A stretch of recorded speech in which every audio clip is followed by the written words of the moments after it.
This image represents a food chain. The green peas represent the green plants or the autotrophic organisms in this ecosystem.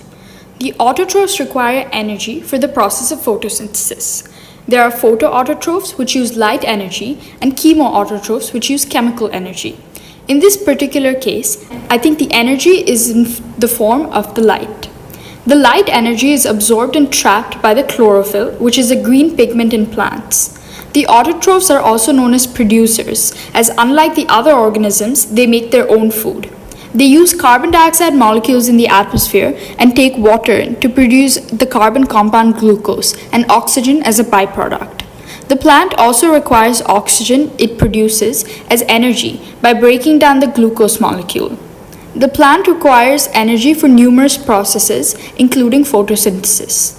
The producers are at the first trophic level and they have the most energy. As the food chain continues, only 10% of the energy is passed on because the other 90% of the energy is lost through metabolic processes or in the form of heat. Since heat energy cannot be converted and used by any organisms, it is lost to the environment. The amount of energy passed on limits the length of a food chain. Autotrophic organisms are not the only ones who require oxygen. Oxygen is also required by the consumers. In this case, the primary consumers or the herbivores are the yellow beans. The primary consumers can also be called heterotrophs. Their form of nutrition is through the green peas, the autotrophs, as they cannot absorb energy from the sun or make their own food. There are more autotrophs than heterotrophs. Therefore, there's plenty of food for the consumers. The secondary consumers are the slightly larger grayish beans.